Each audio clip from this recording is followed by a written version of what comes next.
Bienvenidos y bienvenidas a Francis Salas Pensando en Voz Alta. Ese es un podcast que nace con la idea de empezar a reflexionar sobre la enseñanza de hoy en día y parte de una necesidad mía de cómo realmente empezar a generar mi propio método de enseñanza.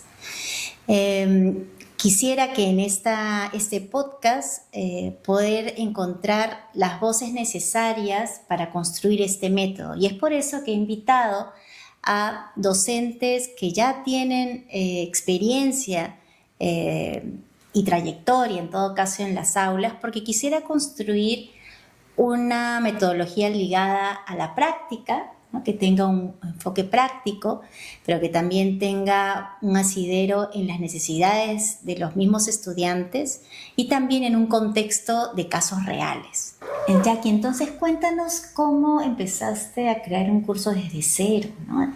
Y cómo también entiendo que has buscado que no sea tan rígido como seguir un sílabo, sino también pensar en cómo esto les puede servir para la vida, fuera del aula. Entonces, cuéntanos un poco tu desafío.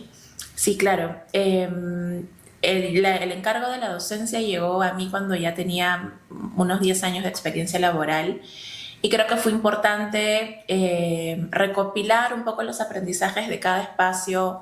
He tenido la oportunidad de trabajar en instituciones del sector público, de la sociedad civil, de la cooperación internacional. Y claro, agarrar un poco ejemplos de la labor cotidiana de una comunicadora estratégica, más allá de la especialidad, porque el curso iba dirigido a diferentes especialidades de la facultad, y también mezclado con mi formación académica de maestría, ¿no? Mi maestría fue en comunicación con mención en visualidad y diversidades. Entonces, creo que cruzar la experiencia laboral, la profundización académica y depositar, como en esta ocasión me dieron carta libre de crear un curso, porque además empezó siendo un curso electivo como primera propuesta, me permitió pues depositar un montón de nociones, pero siempre pensando en teoría más práctica. Desde el inicio yo tuve claro que en el curso yo abordamos con los estudiantes temas de hegemonía, diversidad, industria cultural, responsabilidad de los medios, y llevar casos peruanos, latinoamericanos e internacionales generaba un montón de interés para la reflexión, porque a mí, yo creo como docente, lo que más me importa es que los chicos y las chicas tengan la capacidad de reflexión crítica, ¿no? Entonces, tener la primera mitad del semestre de todo este análisis, leer, sí, yo les pido que lean por cada tema, y luego, desde el parcial hacia adelante, tener el ejercicio de crear un producto de comunicación en base a todos esos análisis, fue como mi mirada y me encantó cómo quedó. Mm, y me comentaste también que no eran perfiles homogéneos, sino que perfiles diversos. Te quería un poco preguntar sobre eso, ¿no? De cómo es manejar, porque igual estos temas son transversales, entonces imagino que eso también trasciende en cualquier profesión. Y lo otro es, ¿qué tiene que tener un docente en desaprender para poder trabajar ese tipo de espacios más participativos o de buscar el pensamiento crítico de esta manera, A ¿no? mí me encanta la cultura digital, entonces yo a veces yo soy millennial, pero me creo Gen Z porque consumo mucho contenido en formatos novedosos. Primero porque me gusta la industria, yo consumo música, películas, series, ¿no? Y ahora con plataformas como TikTok, que tienes todo como el alcance muy rápido. Creo que desaprender la rigidez con la que nos enseñaron es importante, y también conectar el aprendizaje con la experiencia cotidiana, ¿no? Ujú. Con mis chicos analizábamos ejemplos de cosas tan actuales como el último disco de Bad Bunny o un hit de los 2000 de Daddy Yankee, ¿no? O la última serie que se acaba de lanzar en Fox. Entonces, todos los ejemplos tienen puntos para análisis de género y diversidad, pero hay que traer cosas que sean atractivas, porque, claro, los estudiantes pueden mirar o escucharte hablar de clásicos, pero no necesariamente con ese interés y con esa reflexión y profundidad de que quizá algo que sí están escuchando en su celular al salir de la clase, ¿no? Creo que el reto del docente es encontrar aquellas cosas que ellos realmente están viviendo. Yo tuve estudiantes de comunicación para el desarrollo, de periodismo, de publicidad y de comunicación audiovisual.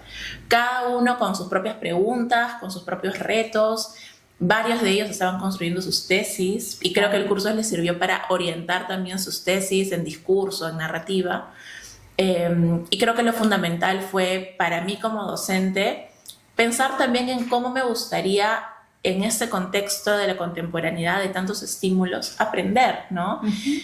Puse películas, puse música, hicimos muchos ejercicios en clase y se mataban de risa y a la vez aprendían. Entonces creo que tener ese balance es bien importante. Sí, creo que sí, esa cuota de un poco divertirse aprendiendo, ¿no? También creo que marca, y también yo creo la parte emocional, si te gusta, si te empieza a atraer, es como que creo que marca más el aprendizaje interno, ¿no? Como que se empieza a incorporar.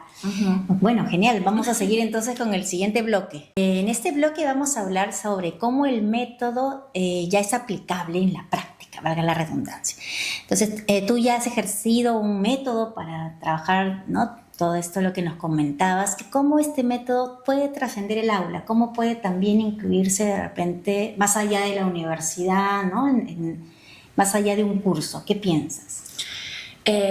A mí me encanta la pregunta porque me encanta hablar de la democratización de la educación, ¿no? Yo siento que, por ejemplo, es muy distinto dictar un curso en una universidad privada que ir a hablar de los mismos temas en un espacio público, ¿no? El perfil de los estudiantes es diferente por el acceso que tienen a materiales y diversas fuentes, pero creo que el método no cambia, porque el método me dice, contrasta la teoría con ejemplos relevantes, actuales, y que conecten con lo que tú decías, la emoción, con la subjetividad de la persona, que es la única manera de que se te quede más allá de la clase, ¿no? Entonces, claro, yo sé que el tema de género y diversidades en comunicación es algo que todas las instituciones hablen. Creo que tiene que haber ahí una apertura de hablar de estos temas, pero creo que el método es factible y es lograble en distintos espacios educativos y no solamente formales. ¿Cómo piensas que tu método ingresa a la vida cotidiana, ¿no? De repente ahí profundizar un poquito más eso. Sí, en el curso me pasó que varios de los estudiantes venían ya, te decía, armando sus tesis de pregrado o ya tenían prácticas preprofesionales, ¿no? De hecho, algunos me pedían permiso para salir un ratito antes porque tenían que correr a sus prácticas y me traían en el parcial y en ejercicios que hicimos muy de reflexión individual situaciones reales, ¿no? De la práctica laboral, por ejemplo, de cómo puedo recoger un ejemplo de discriminación, ¿no? En mi trabajo pasó esto, cómo se analiza, me preguntaban hasta qué opinaba, ¿no? Pero creo que más allá de mi opinión o de si está bien o está mal, que la persona que está en el proceso de aprendizaje como participante principal pueda traer lo que está mirando en clase a su labor y a su vida personal. Hablábamos nosotros de diversidad LGTBIQ+, y también habían muchas discusiones sobre eso desde lo personal, ¿no? Desde lo familiar, cómo salíamos del núcleo individual, familiar, hasta el social, ¿no? Y creo que no está de más decirlo que, dado que el curso habla de estos temas siempre, y no solamente en cursos que hablen de estos temas, sino en general, los espacios de aprendizaje tienen que ser espacios seguros, ¿no? Espacios en los que cualquier opinión pueda ser respetada dentro de las formas y que tengamos la oportunidad de debatir. A mí no me importa mucho que todos opinen igual que yo, sino que los estudiantes desarrollen en este método la capacidad para discernir guiándose de la teoría. Bueno, entonces ahora entramos al bloque 3, que está ligado al rol del docente y la IA. Y he colocado así en énfasis la IA porque, como tú dices, hay cosas que desaprender, pero hay cosas que hay que aprender. Bueno, en la segunda pregunta está ligado a las habilidades humanas que debemos promover, preservar, bueno, en los alumnos y en todo quien maneje la IA, ¿no? Ya que, como dices, la IA nos da mucha información, pero también información que no necesariamente está discriminada, ¿no? Hay todo un tema también de polarización, etcétera. Entonces, ¿qué criterios piensas que son importantes seguir para mantener nuestro aporte humano, ¿no? Sí, yo también creo que los humanos nunca vamos a perder humanidad, pero sí creo que hay que promover ciertas cosas. Está vinculado a esto último que te decía en la pregunta anterior sobre la oralidad, por ejemplo, ¿no? Creo que las y los docentes debemos regresar a actividades comunitarias, en el salón de clases, a debates uno a uno, a debates en grupo también, ¿no? Yo sé que lo digital se creó con la intención de hacernos más práctico todo, pero creo que hay que usarlo y hay que complementarlo siempre con el fortalecimiento de habilidades sociales. O sea, creo que es importantísimo que nuestros estudiantes tengan, sí, claro, aporte técnico y formación técnica, pero las habilidades sociales son determinantes para las posiciones de trabajo. Tú puedes saber muchísimo de un tema, pero si no tienes la capacidad de exponerlo en un directorio, quizá no seas tan adecuado para el puesto. Entonces, creo que también devolverles eso, porque tú vas a trabajar con humanos, no vas a trabajar solo en tu laptop encerrado, ¿no?